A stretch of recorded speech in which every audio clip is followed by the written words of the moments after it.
Welcome back to humanities. I am Purva and आज की video में हम जानेंगे how to read our NCERTs for our board exams, whether it is class 10th, class 12th and for entrance exams like CUET, JEE, NEET. हम सभी को पता है कि कितनी ज्यादा एसेंशियल है हमारी NCERT. Even if you stick to one source that is your NCERT, तो भी आप ऑल इंडिया रैंक 1 और 95 प्लस मार्क्स ला सकते हैं अपने बोर्ड एग्जाम्स में। ये सब तो हमारे टॉपर्स ने हमें बताया ही है। चलिए फिर इसी वजह से जानते हैं हमें एनसीईआरटी को कैसे घोट के पी जाना है, कैसे बहुत ज्यादा अच्छे तरीके से पढ़ना है, so that we don't miss on to our dream marks and our dream colleges. So let's get started with today's video.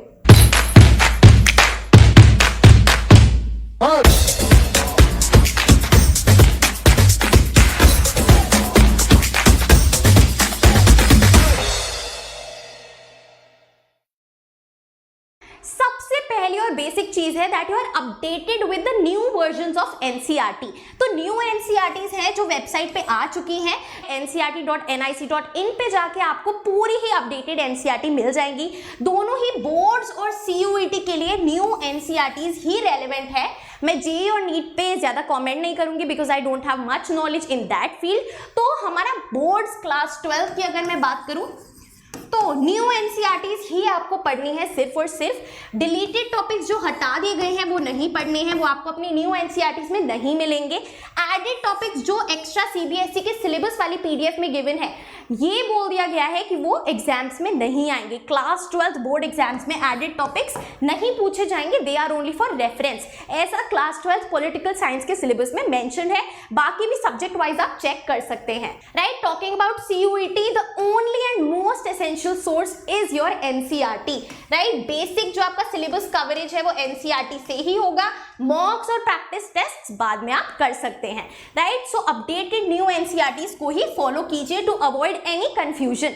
आगे चलते हैं तो हम एनसीईआरटी को क्यों पढ़ते हैं। राइट, रीडिंग द एनसीईआरटी हम दो पार्ट्स में डिवाइड कर लेंगे। पहला पार्ट है समझने के लिए कि चैप्टर में बताया क्या गया है, टू अंडरस्टैंड कॉन्सेप्चुअल क्लैरिटी, कि हम ये नहीं है कि सिर्फ पढ़ते जा रहे हैं तोते की तरह, समझ ही नहीं आ रहा है। Right, to understand, this is your first step. और दूसरी चीज क्या है, टू मेमोराइज, क्योंकि हमें एक एग्जाम देना है तो याद तो करना ही पड़ेगा। राइट, तो अंडरस्टैंड, समझ तो लिया पर उसको मेमोराइज भी करना है, याद भी करना है, क्योंकि हमें एग्जाम में लिख के आना है या फिर एमसीक्यूज पूछे जाएंगे। तो दोनों का ही अलग अलग तरीका है। सबसे पहले हम जानेंगे कैसे हमें समझने के लिए टेक्स्ट को एनसीईआरटी पढ़नी है। चलिए, तो सबसे पहले समझने के लिए हमें कैसे तैयारी करनी है, कैसे पढ़नी है अपनी एनसीईआरटी। राइट, तो सबसे पहला स्टेप है to read the books name. हम क्या करते हैं, बुक को देख लिया, चैप्टर 1 क्या है, कूद गए, पढ़ने लगे। जी नहीं, पहले ये तो देखो बुक का नाम जो है वो हमें क्या बता रहा है कि हमें इस बुक में मिलेगा क्या। जैसे हमारी क्लास 12 की दो पॉलिटिकल साइंस की बुक है। पहली है कंटेम्प्रेरी वर्ल्ड पॉलिटिक्स, यानी कि आज के समय में वर्ल्ड इंटरनेशनली पॉलिटिक्स कैसे चल रही है। दूसरी है politics in India since independence, यानी कि 1947 के बाद से इंडिया में पॉलिटिक्स कैसी चल रही है। Right, so book name please समझना, एकदम से हमें जल्दबाजी में सिर्फ जंप नहीं करना है। राइट, थोड़ा सा एक ब्रॉडर व्यू लेना है, ऐसे जूम आउट कर देना है और फिर देखना है। नेम से हमें समझ में आ गया क्या टॉपिक है। राइट, पूरी बुक का। उसके बाद हम देखेंगे चैप्टर्स कैसे डिवाइडेड हैं। हम पढ़ेंगे तो पॉलिटिक्स इन इंडिया आफ्टर 1947, लेकिन चैप्टर्स यानी कि हमारी जो सब हेडिंग्स है बुक की वो कैसे डिवाइडेड है।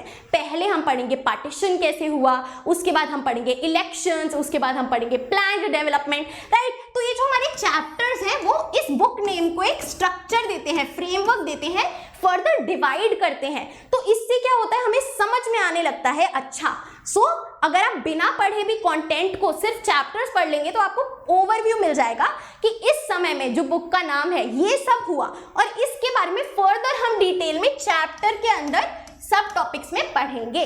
क्लियर है, ओवरव्यू लेना बहुत ज्यादा जरूरी है। अच्छा जी, अब हमें क्या करना है, इन सारे ही चैप्टर्स को कनेक्ट करना है, यानी कि क्रोनोलॉजिकल ऑर्डर में इनको देखना है। अब हर एक सब्जेक्ट के लिए नहीं है पॉसिबल, पॉल साइंस, हिस्ट्री तो यही डिमांड करते हैं कि पहले ये हुआ फिर ये हुआ। सो क्रोनोलॉजिकली हमें एक टाइमलाइन मिल जाती है। पहले कोल्ड वॉर एरा हुई, फिर एंड ऑफ यूएसएसआर हुआ।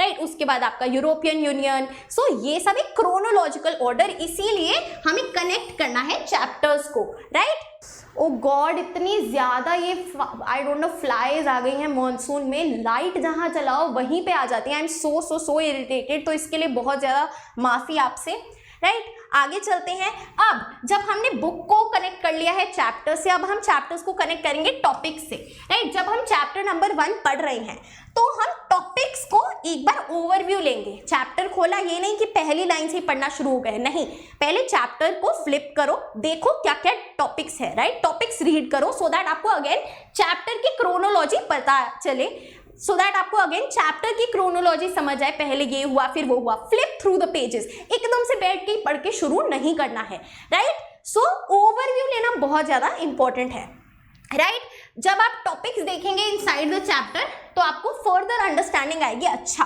कि हम ये पढ़ने जा रहे हैं, right. Then you will start reading the text, so read the whole text.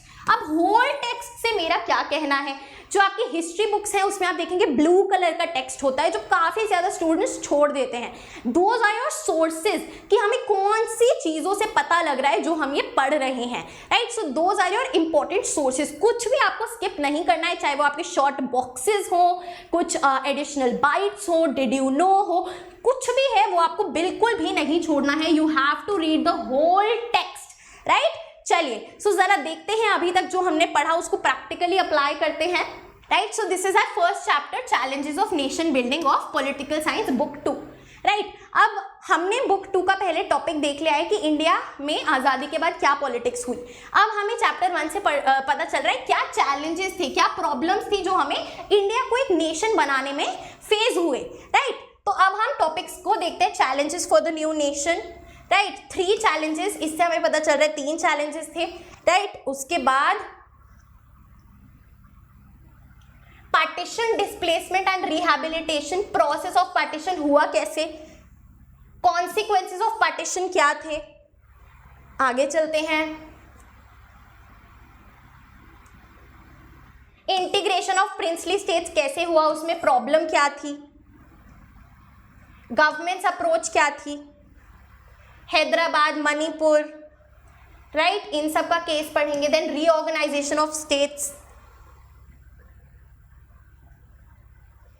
Creation of new states. अभी हमने विद इन 1 मिनट क्या देखा, टॉपिक्स देखे और हमें काफी हद तक चैप्टर समझ में आ गया कि हम क्या क्या पढ़ेंगे, right. Consequences of partition, process of partition. तो जब भी कोई क्वेश्चन पॉपअप करेगा ना, आपको एकदम से आप डिकोड कर लोगे क्या पेज था और मैंने ये कहाँ पे पढ़ा, राइट। तो समराइज सा हो गया है हमारा ये चैप्टर जैसे ही हमने अपने टॉपिक्स को देखा।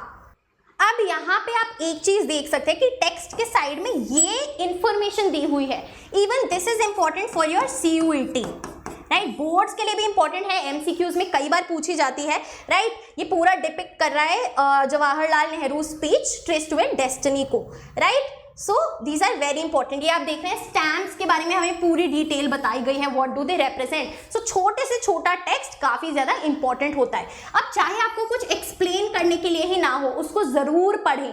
क्या होता है ना, हम क्या करते हैं, जैसे लिखा है ना कि as explain in chapter number 5, हम वो स्किप कर देते हैं, अरे ये तो पार्ट है ही नहीं हमारे चैप्टर का। उल्टा वही हमें एक अंडरस्टैंडिंग देता है कि एक्चुअल में बताया क्या जा रहा है। तो हर एक टेक्स्ट हमें रीड करना है प्रॉपरली। चलिए, तो रीडिंग तो हो गया है, अब देखते हैं मेमोराइज कैसे करनी है हमें चीजें। मेमोराइजेशन भी उतना ही जरूरी है जितनी अंडरस्टैंडिंग। तो एनसीईआरटी को याद करने के लिए ये 3 पॉइंट्स बहुत ज्यादा इंपॉर्टेंट है, जिसके बारे में हम अभी बात करेंगे। लेकिन अभी के लिए ओसवाल बुक्स की CBSE solve papers and question bank books are your go to guide for memorization. इनमें आपके शॉर्ट पॉइंटर्स हैं, कीवर्ड्स हैं, आंसर राइटिंग नोट्स हैं, टॉपर्स के आंसर शीट्स के फोटोकॉपी है, जो हमें पेपर प्रेजेंटेशन टिप्स में हेल्प करता है। साथ ही साथ जो मैं आपको बताऊंगी कि कैसे हमें शॉर्ट पॉइंटर्स बनानी है अपनी एनसीईआरटी में, वो टॉपिक वाइज गिवन है। Latest CBSE solve sample paper है, हजारों क्वेश्चंस हैं, चाहे वो MCQs हो, हॉट्स हो, सोर्स बेस्ड क्वेश्चंस हो, आपके शॉर्ट आंसर क्वेश्चंस हो, लॉन्ग आंसर क्वेश्चंस हो, अलोंग विद योर आंसर्स। तो जैसे कि मैं बोलती हूँ, सारी ही जो एक्सटर्नल बुक्स होती है वो एनसीईआरटी से ही बन के आती हैं। एनसीईआरटी की ये मेहनत जो आपको खुद करनी है मेमोराइजेशन में, वो ऑलरेडी ओसवाल बुक्स ने आपको करके दी हुई है। अंडर दीज बुक्स ये सारे ही सब्जेक्ट्स में अवेलेबल हैं, चाहे आप साइंस से हैं, कॉमर्स से हैं या ह्यूमैनिटीज से हैं। All the links are in the description box below.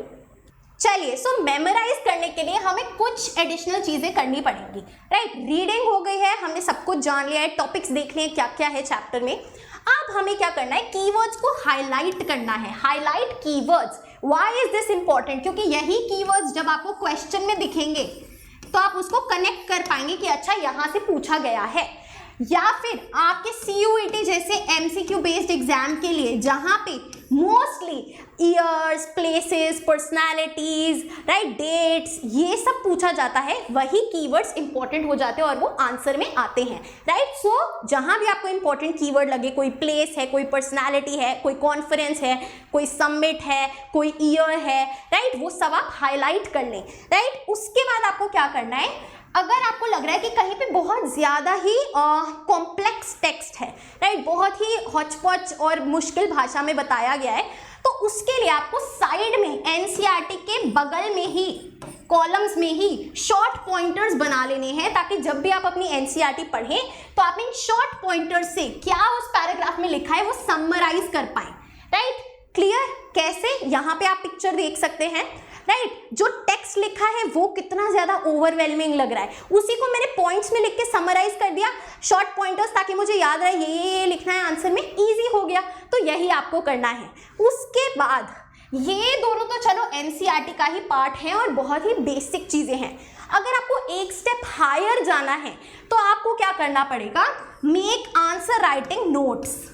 ऐसे नोट्स बनाने होंगे, फॉर एग्जाम्पल ये टॉपिक से अगर क्वेश्चन आया तो मैं ये आंसर लिख के आऊंगा, रेडीमेड आप अपना आंसर लिख लेंगे प्रॉपरली डिस्क्रिप्टिव फॉर्मेट में, पॉइंटर्स में, राइट। सो फुल पॉइंट्स के साथ जैसे आप अपना आंसर एग्जाम में लिख के आएंगे वैसे आप ऑलरेडी अपनी एक नोटबुक में प्रिपेयर कर लें। This is the only secret of anyone who has scored 95% above in their boards।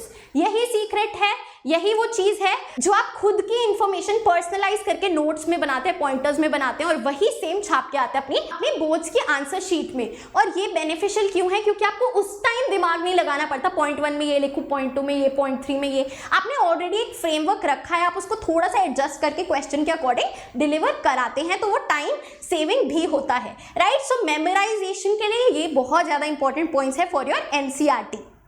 I hope it is clear जो भी हमने पॉइंट्स डिस्कस करे हैं, राइट।